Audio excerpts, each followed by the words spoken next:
Mari Bapak Ibu, kita akan mendengarkan firman Tuhan yang terdapat dalam 1 Tawarik 21. Demikianlah firman Tuhan. Iblis bangkit melawan orang Israel dan ia membujuk Daud untuk menghitung orang Israel. Lalu berkatalah Daud kepada Yoab dan kepada para pemuka rakyat, "Pergilah, hitunglah orang Israel dari Betseba sampai dan bawalah hasilnya kepadaku, supaya aku tahu jumlah mereka." Lalu berkatalah Yoab, "Kiranya Tuhan menambahi rakyatnya 100 kali lipat daripada yang ada sekarang. Ya Tuanku Raja, bukankah mereka sekalian hamba-hamba Tuanku? Mengapa Tuanku menuntut hal ini?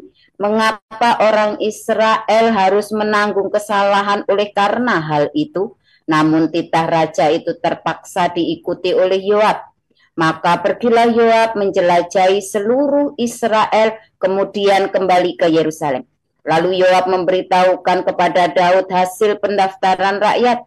Di antara seluruh orang Israel ada 1.100.000 orang yang dapat memegang pedang, dan orang Yehuda ada 470.000 orang yang dapat memegang pedang.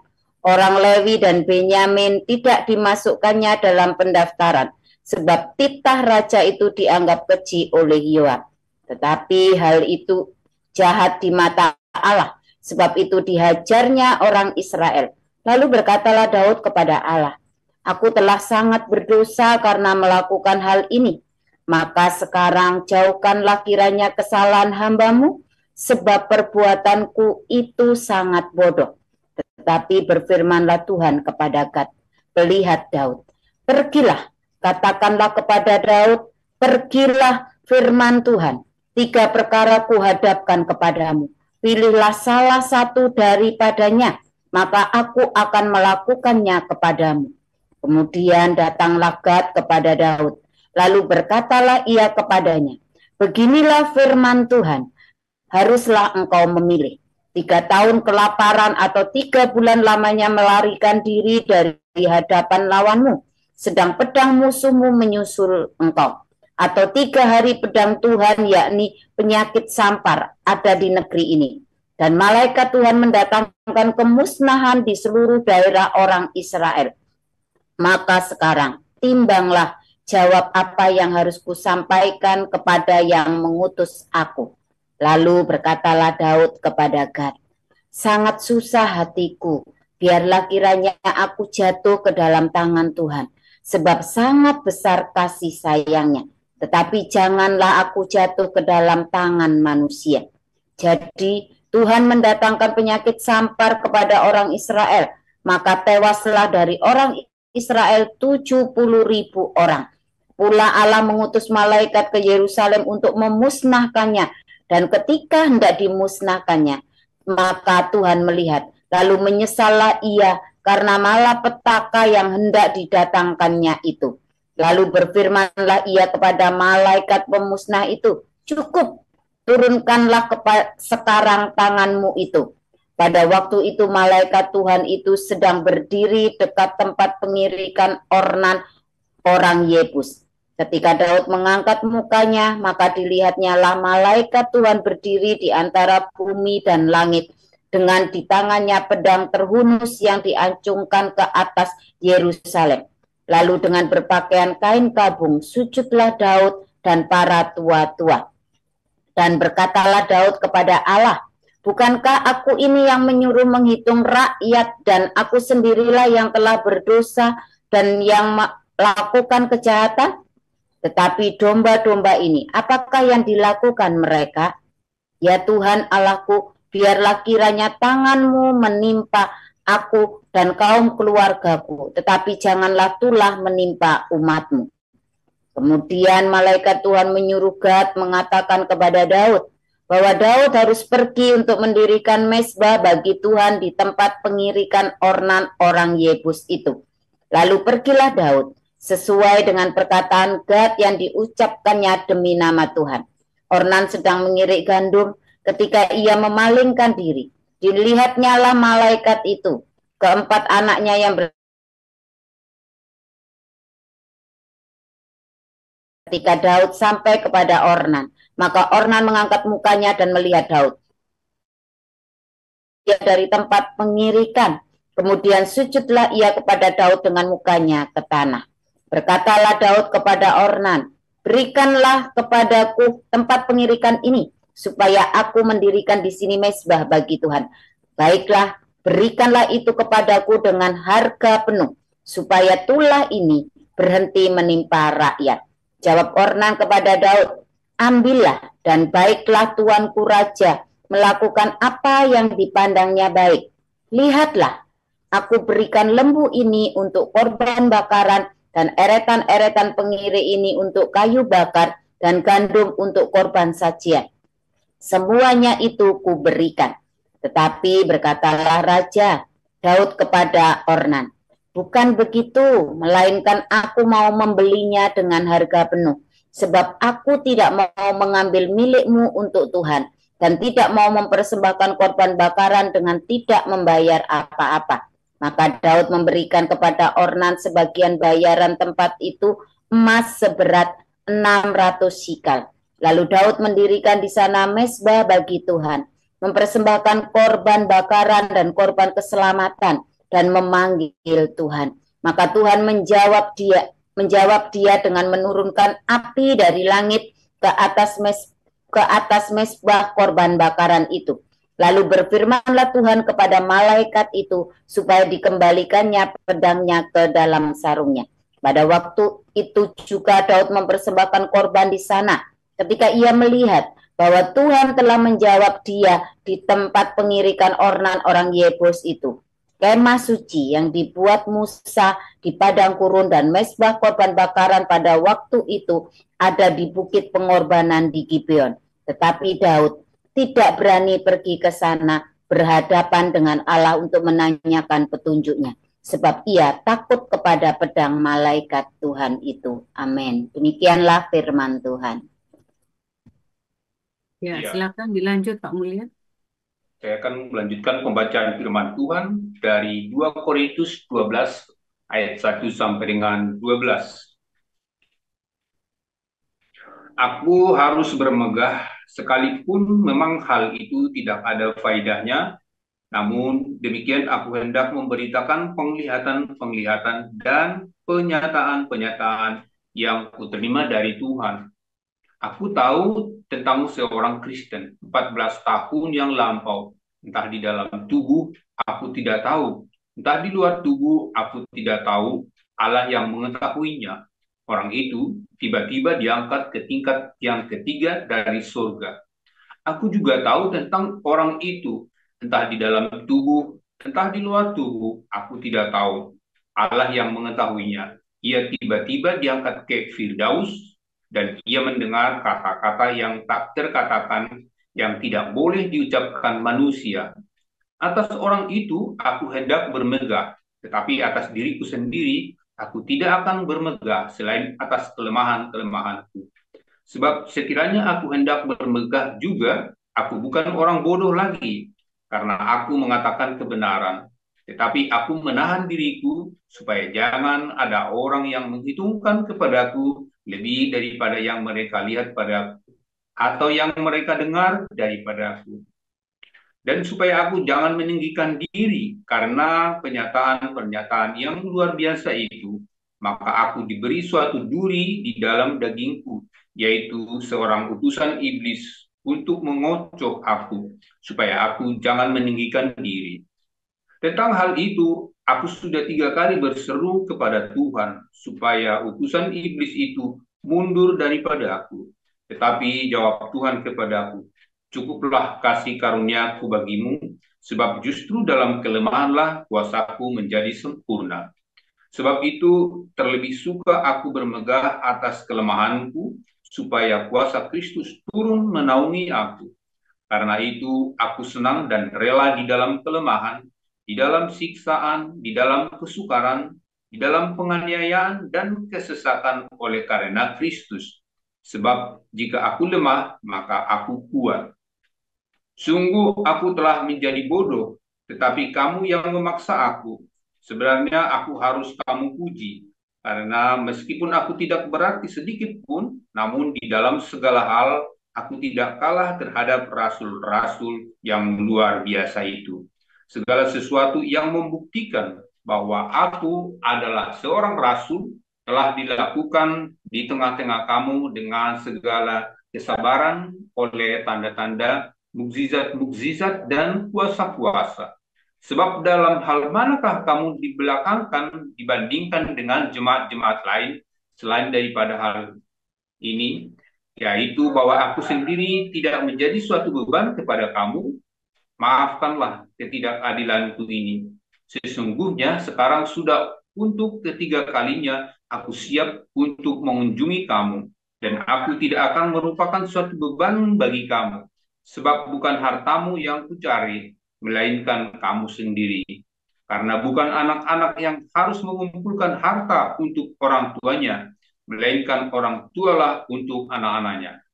Karena itu aku suka mengorbankan milikku, bahkan mengorbankan diriku untuk kamu.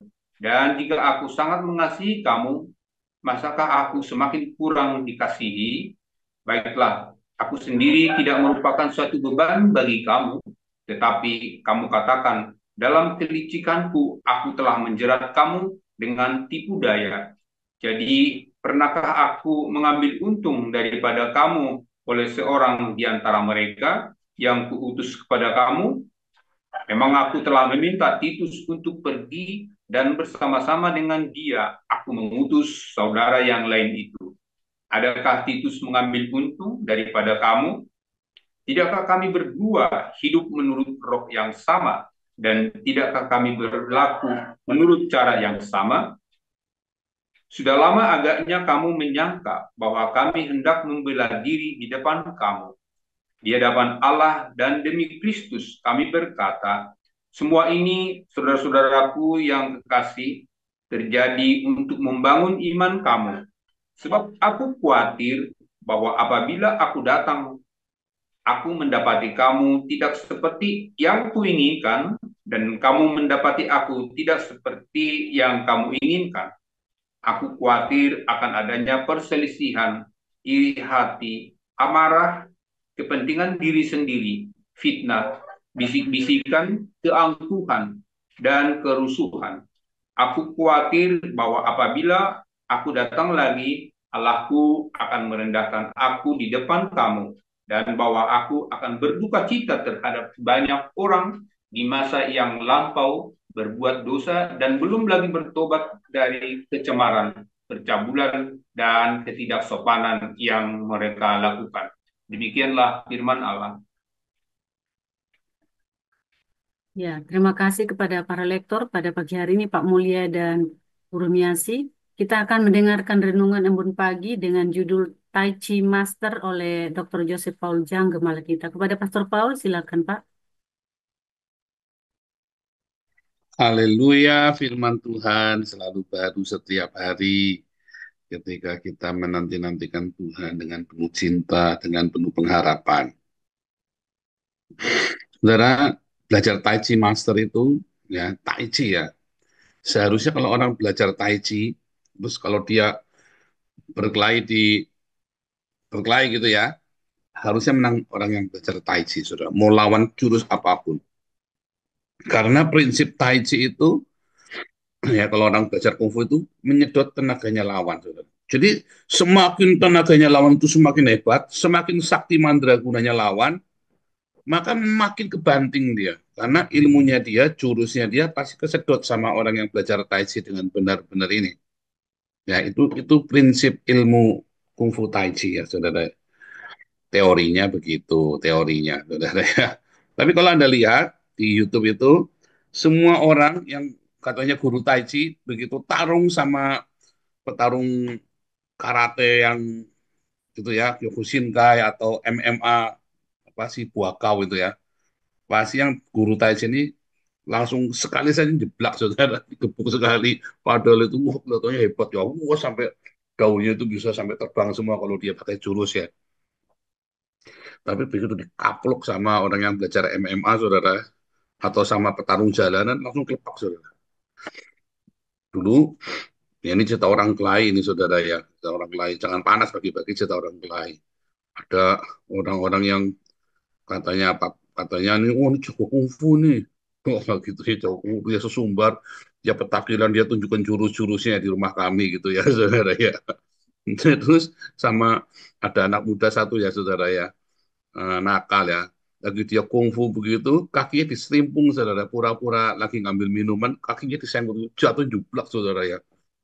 Ini orang kurus, udah tua, kurus, kering, saudara. Kasihan, saudara ya. Jadi kita ketawa semua. Saya mau ketawa, itu tadi bilang takut dosa ya, dulu nggak takut dosa, saudara ya. Jadi kita ketawa saja jadinya ya, saudara ya. Nah itu ya, katanya cukup kungfu, tai chi itu ya. Terus habis saya cuma senyum, senyum, senyum, senyum. Dulu rumah kita itu buat suka orang kumpulan suka belajar bela diri, saudara ya. Saya dulu belajar kuntau 12 tahun, gila itu saya dulu. Dari dari saya umur 6 sampai umur SMA kelas 3 itu saya belajar kuntau, itu ya gila ya.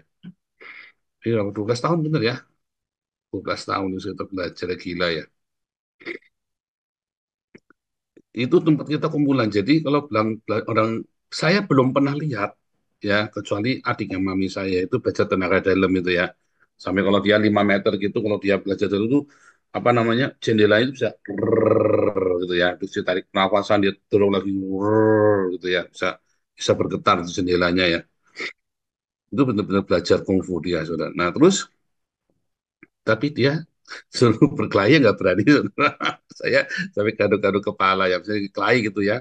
Nanti akhirnya adiknya, jadi adik mami yang paling bontot yang kelahi jadinya. Kalau ada apa-apa, adik mami saya yang paling kecil kan kelahi terus itu, saudara ya. Tukang kelahi memang nakal sekali, brutal sekali. Nah yang ini malah nggak berani kelahi ya, saudara. Padahal jago kungfu ya. Memang nggak berani kelahi, begitu dikaplok sama orang dia mundur gitu. Saya takut, dia langsung takut tuh gitu, dia mundur padahal jago kungfu. Nah itu ya, saudara. Itu, saudara, kalau orang belajar Tai Chi yang benar, kalau menurut ilmunya, semakin kamu lemah, semakin musuhmu makin besar, maka kamu kan makin bisa ngalahin dia. Karena tenaganya musuh itu kan kamu hisap dan kamu jadi semua ilmunya musuhmu jadi punya kamu, saudara ya. Semua tenaga dalam orang kan kalau belajar kalau olahraga, dia kan menghimpun energi kan. Kamu olahraga, saudara, olahraga yang benar ya. Maka kamu kan makin sehat kan. Nah itu berarti energimu makin nambah tuh. Makanya makin sehat. Kamu tiap hari ya jadi tukang mie itu ya. Wow, waduh ya, kubrak, bukan tukang mie yang pakai mesin, yang pakai tangan kamu nguleni sendiri tuh ya.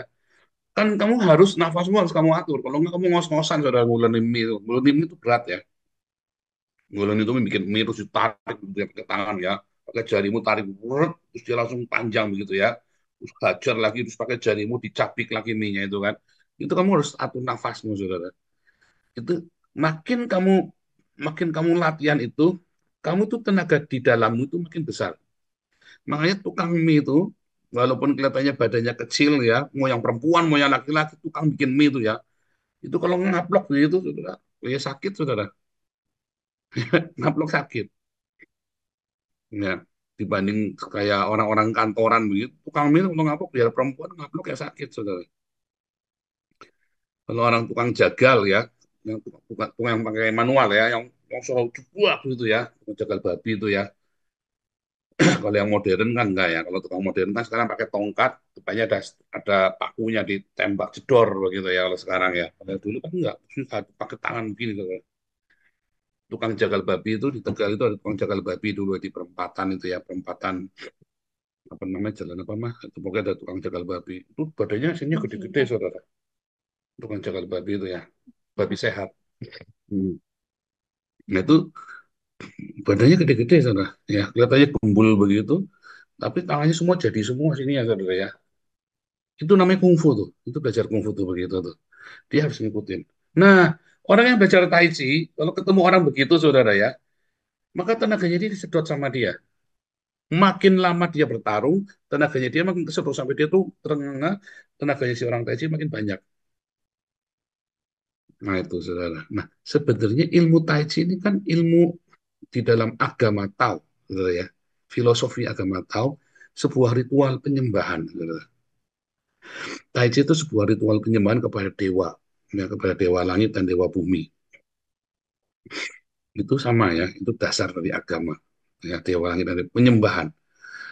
Yang saya mau kasih tahu Anda ini ya, saudara ya, ketika orang Kristen ya datang kepada Tuhan, kamu harus membiarkan dirimu tuh makin kecil. Bukan karena kamu pecundang, bukan. Tetapi kamu submit, saudara.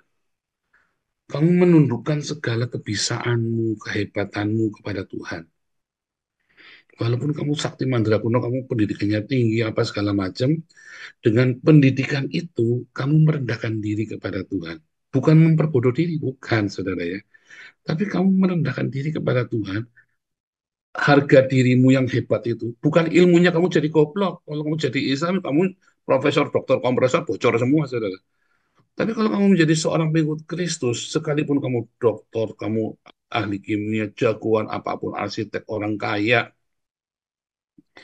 dengan banyak ilmumu itu, kamu sujud menyembah kepada Tuhan. Kamu persembahkan kemampuanmu itu.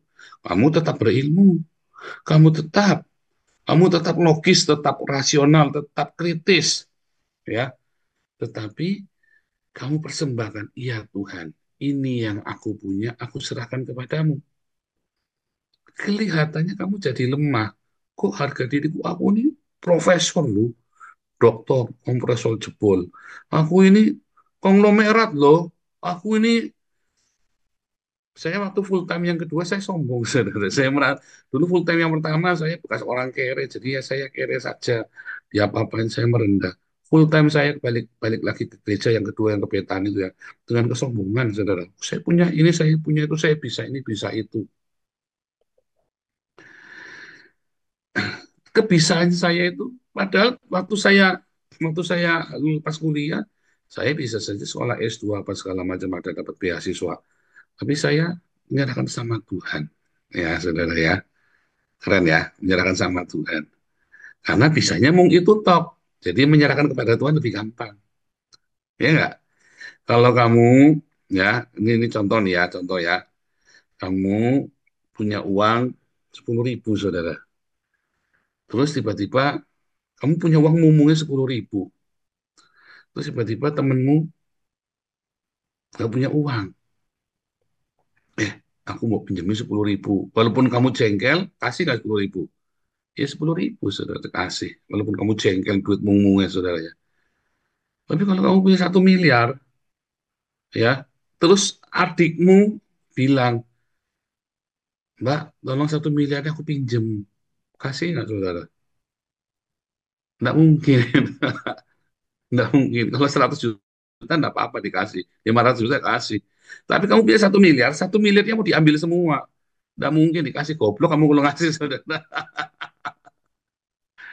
Iya kan? Kalau kamu punya 10.000, dipinjam adikmu 10.000, ya kasih 10.000. Udah, mau diapain? Kamu nggak punya apa-apa loh habis itu loh. Kamu punya 1 miliar, dipinjam adikmu, kamu besok mungkin masih ada 10 juta lagi, ada uang masuk lagi 10 juta mungkin. Tapi itu kamu nggak bakal kasih. Kalau yang 10.000, mungkin baru 2 bulan lagi baru dia punya uang 10.000 lagi. Ya, ajaib ya. Itu seperti itu. Kamu sama Tuhan begitu, saudara. Kita sama Tuhan. Makin hebat kita. Nah, terus kita mau serahkan kepada Tuhan. Tuhan yang mana nih masalahnya nih? Ya kan Tuhan yang mana kan? Kamu mau serahkan kan? Menyerahkan sama Tuhan. Aku serahkan semuanya kepadamu Tuhan. Bener nggak, serahkan? Begitu kesenggol dikit sini, buros ngomong apa pedes dikit langsung ngamuk, saudara. Wah, aku nggak mau ikut apa Hagios Ladies lagi. Begitu nanti Pak David ngomong apa, udah aku nggak mau ikut Hagios Australia lagi. Tersinggung aku. Nah, kamu kan mau menyerahkan sama Tuhan. Nanti baru kesenggol Pak David udah ngamuk, baru kesenggol sama Bu Linda udah ngamuk. Ya. Katanya mau serahkan sama Tuhan, katanya melayani Tuhan. Ternyata sulit ya, saudara ya. Dalam hal itu sulit. Ya, saya tidak berkata bahwa orang kaya ini tidak enggak, saudara. Ini ada hukumnya. Orang ini bisa jadi kaya karena dia rendah hati, saudara. Kalau orang miskin kelamaan, biasanya dia sombong. Makanya dia sombong, makanya dia miskin. Kan dia sombong. Kan berkat Tuhan datang kepada orang yang rendah hati kan. Makanya orang ini bisa kaya. Tetapi ketika orang ini bukan cerita kaya duit, bukan saudara.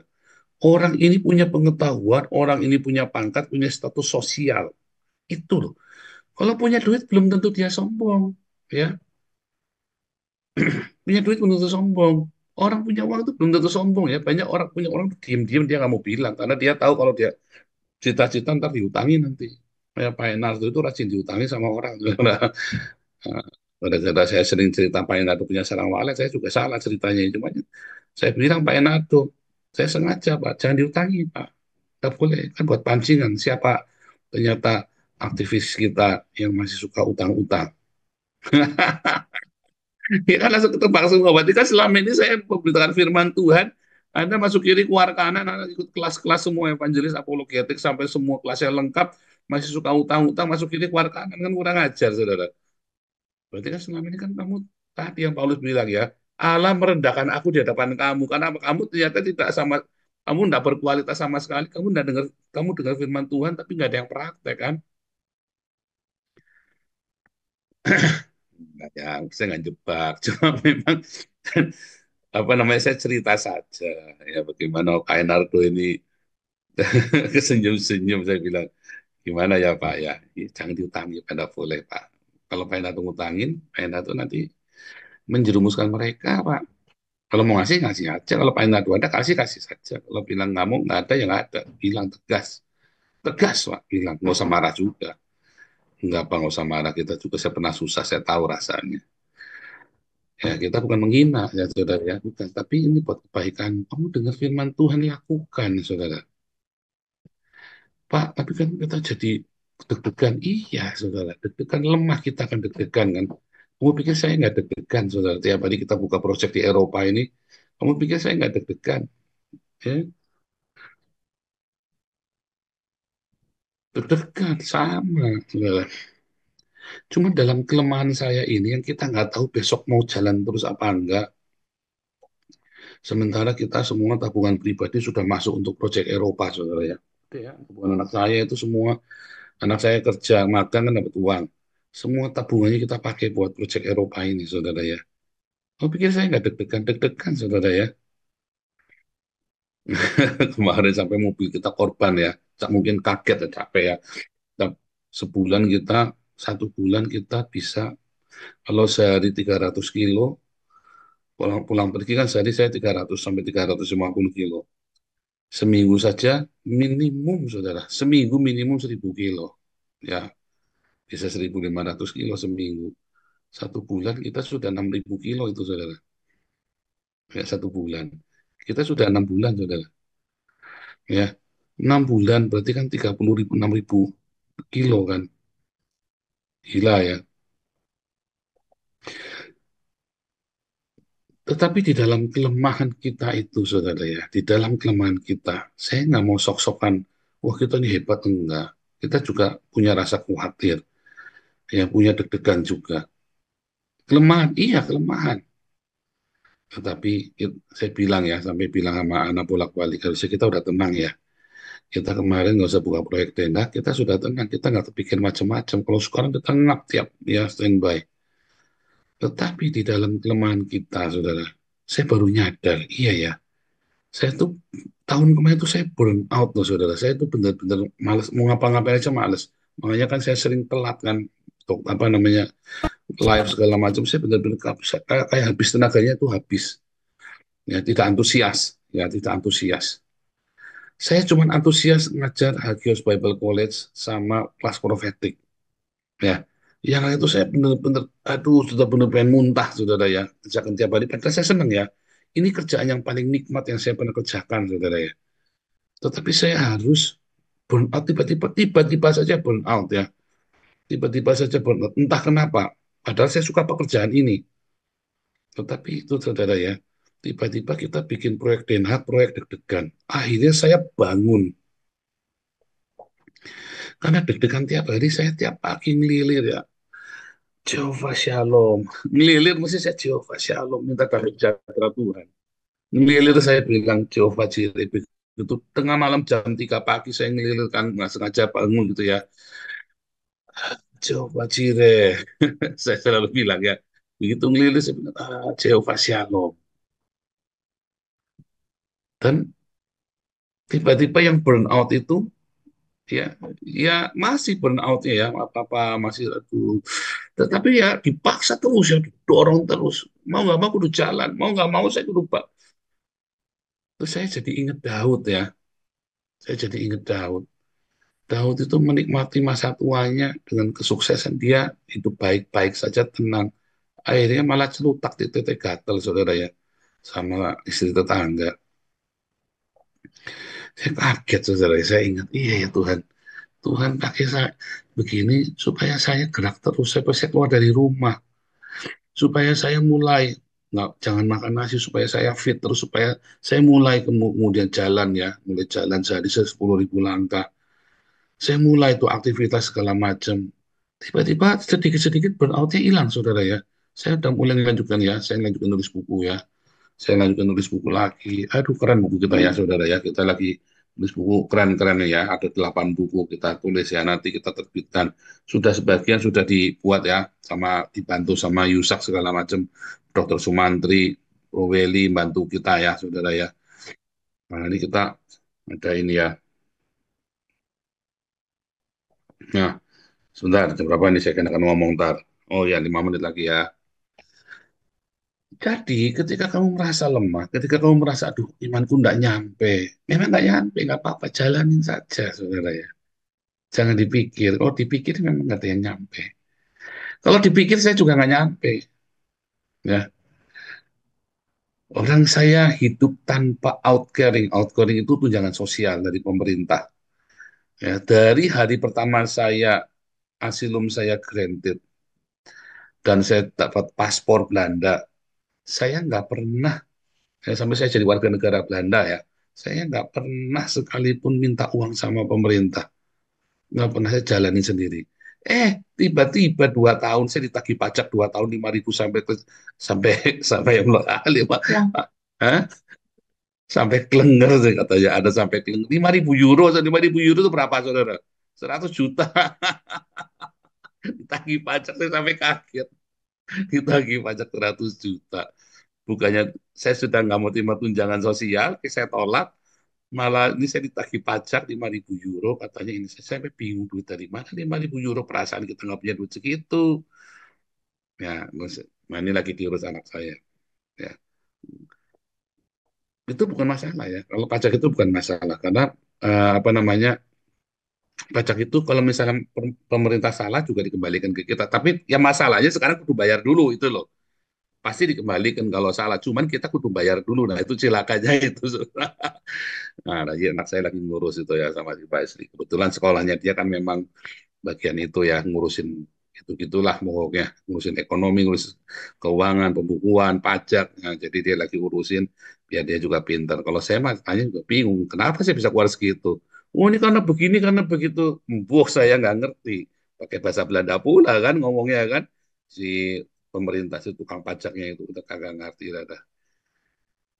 Ya tetap bisa tersenyum, saudara. Kenapa saya bisa tersenyum, saudara? Ayo, kenapa saya bisa tersenyum? Anda pasti jawabnya salah. Kenapa saya bisa tersenyum? Karena saya tidak tahu bahayanya apa, saudara. Sampai sekarang saya nggak tahu ya. Pokoknya yang saya tahu nanti bisa dikembalikan. Kalau orang mah udah kena pajak 5.000, udah kejang-kejang, lenger-lenger, sudah sampai muntah darah itu. Kita kena pajak suruh bayar 5.000, kita tenang-tenang saja masih ketawa-ketawa. Sampai tukang pak, sampai akuntingnya dari pemerintah ketek-ketek. Kamu kok bahagia terus? Saya masih susah, kenapa? Kenapa saya masih susah? Wah, kalau orang Belanda udah kayak kamu sudah kejang-kejang. Ya, saya nggak perlu kejang-kejang, nggak apa-apa. Terus dia fight, oh kita bikinkan begini, kita bikinkan begitu. Stop, stop, stop. Saya itu ada uangnya. Dan ini kan bukan konsumtif. Bukan karena saya utang, beli ini, beli itu. Ini kan tiba-tiba keluar sekian. Iya, jadi kan bukan masalah saya. Kenapa pemerintah tidak nagih saya dari 3 tahun yang lalu? Saya pikir, kenapa baru sekarang? Ya udah diaran saja, diatur saja. Ya bisa, ya mungkin diatur saja. Pasti saya bayar. Dan itu kan nanti juga dikembalikan. Dan memang dikembalikan ya. Pajak itu bisa dikembalikan kita ya. Kalau pemerintah, oh ini kamu ini kelebihan bayar pajak. Nah, kalau di Belanda dikembalikan tuh saudara. Ya entah nggak tahu, saya nggak tahu caranya gimana. Pokoknya saya bersyukur, saya nggak tahu. Jadi saya bisa bahagia saudara. Tahun ya, malah mobilnya mau bukan mogok, mati almarhum. Kemarin tiba-tiba ya bisa diboikot orang ya, diboikot habis semua saudara ya. Terus setiap orang pokoknya dibisiki sama orang ini langsung besoknya nggak berangkat sudah ke gereja. Nah, itu si Pak Enardo tahu tuh ya. Terus gue dibisiki pasti nggak datang. Dah, nggak ada lagi. Saya bilang ya nggak apa-apa. Memang kita targetnya bukan orang Indonesia kok. Kita mau menginjil orang-orang imigran kok, sama orang-orang bule kok. Tapi nggak datang nggak apa-apa. Kalau mau diajak boleh, nggak mau ya sudah. Gitu kan? Nanti kan kalau kita gede datang lagi sendiri semuanya. Ya kan? Dulu kan Betani juga begitu, tinggal-tinggal begitu gede pada datang lagi. Semua itu sama saja, ada gula, ada semut ya.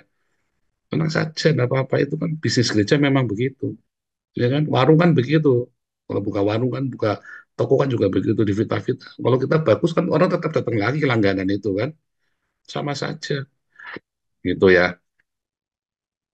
Dalam kelemahan kita, ya. Jangan kita merasa hebat. Ya memang kita nggak bisa apa-apa. Serahkan sama Tuhan. Tuhan, aku nggak bisa apa-apa. Tuhan gimana nih Tuhan? Tenang saja, saudara. Bukan karena kita cerdas, bukan karena kita pintar. Sebab kalau kita pintar pun, kalau bukan rezeki yang dari Tuhan, nggak bisa. Pintar pun serahkan sama Tuhan. Biar Tuhan pakai apa yang ada pada kita. Jangan keminter. Kalaupun kita punya kedudukan yang baik, nggak usah kita merasa tinggi. Biasa aja. Biar Tuhan yang pakai, biar Tuhan yang angkat kita. Jangan kita yang angkat-angkat diri kita sendiri. Pak, tapi kita diinjak, Pak. Enggak apa-apa. Dalam kelemahanku. Itu artinya, saudara. Bukan gara-gara kamu pecundang. Oh, no, aku pecundang, Tuhan pakai aku. Enggak bakal. Kamu pecundang, tetap pecundang. Tetapi yang dimaksud dalam kelemahanku, ya, kamu serahkan kepintaranmu. Kamu serahkan status sosialmu. Kamu serahkan apa yang kamu miliki sama Tuhan. Karena kita tahu tanpa Tuhan ini percuma. Nah, di dalam keadaan itu orang akan meremehkan kamu, orang akan menghina kamu, orang tidak menganggap kamu. Kayak saya pakainya selalu biasa-biasa saja, pakaian harga 8 euro, kaos-kaos begini ya. Orang meremehkan. Begitu kita bilang, kita kasih makan 1.000 orang, orang tidak percaya, saudara ya. Sampai Bu Marjuni, Bu Lianti di sini cerita, kita kasih makan 1.000. Hah? Lalu ini pendetanya gimana nih? Gajian dong? Enggak, gajinya berapa? Enggak gajian. Kompak mereka bertiga jawab, Pak Ibu Lianti, Pak Juni. Lalu tambah kaget lagi mereka, saudara ya. Hah? Pendeta mereka gajinya 5.000, saudara. Pendetanya gereja yang tempat kita pakai itu gajinya 5.000. Dan ini pendetanya enggak gajian, ini pendetanya Gios. Kaget lagi mereka, saudara ya. Saya bilang, loh terus kamu gimana? Dalam kelemahanku lah, makanya orang-orang percaya sama saya. Justru di dalam kelemahan-kelemahan kita, banyak hal-hal yang kamu tidak duga, saudara. Tapi kalau kamu suka pamer, kamu suka show, kamu suka menunjukkan kamu hebat, ya kuasa Tuhan berhenti di situ. Ya, tetapi ketika kamu lemah, ketika kamu ya serahkan kepada Tuhan apa yang kamu miliki, orang mungkin akan menghina kamu yang nggak ngerti, saudara. Dan masalahnya, yang menyakitkan itu kan orang yang tidak mengerti itu. Kalau yang ngerti, enggak, saudara. Orang-orang yang punya pengurapan dari sorga, mau itu orang kafir, saya kan Raja Kores juga diurapi kan, maksudnya dia punya berkat dari sorga. Ada orang yang seperti itu, dia hati-hati, saudara. Ini orang rendah hati, dia percaya. Ya kan? Karena nanti ulangi lagi ya, ini saya ngomong ini dalam sekali, saudara ya. Nanti diulangi lagi videonya ya. Aduh, 3 menit, 2 menit lagi, Buros. Kamu serahkan segala yang kamu miliki. Jangan kamu berbangga karena kamu pendidikannya tinggi. Jangan kamu bangga karena kamu punya-punya. Jangan kamu bangga karena punya status sosial, punya backingan. Jangan. Serahkan semuanya pada Tuhan. Mungkin kelihatannya kamu lemah, saudara. Padahal kamu bisa. Tapi kamu kelihatan lemah. Serahkan sama Tuhan. Sebab dengan demikian, kamu sedang membuat lipat kali gandaan potensi dalam hidupmu, saudara. Dalam kelemahanku, kuasa Tuhan sempurna. Tapi kalau kamu pecundang, ya kamu tetap pecundang. Saya tidak cerita kamu pecundang dulu. Oh, ini aku pecundang, dasarnya pecundang. Ini Tuhan pakai saya, kan Tuhan pakai orang lemah. Saya sering dengar retorika seperti itu ya, dia bilang kamu pecundang tetaplah pecundang. Kamu harus serahkan dulu sama Tuhan. Bukannya kamu bangga, kamu lemah, terus kamu intinya kamu nggak mau sekolah, intinya kamu nggak mau kerja, intinya kamu tidak mau memperbaiki karaktermu. Tapi kamu bilang, ah Tuhan pakai orang yang hina, orang yang lemah. Kan kurang ajar. Kamu pecundang tetap pecundang. Tetapi kamu punya, kamu serahkan sama Tuhan. Itulah yang akan dikerjakan sama Tuhan. Ya, kalau kamu nggak bekerja, kan nanti kan Tuhan berkati. Kalau saya nggak bekerja, biarkan berkati. Salah, saudara kamu udah bekerja. Sebab Tuhan akan memberkati itu. Nah, kalau kamu udah kerja, apa yang mau diberkati? Ya, Tuhan Yesus memberkati.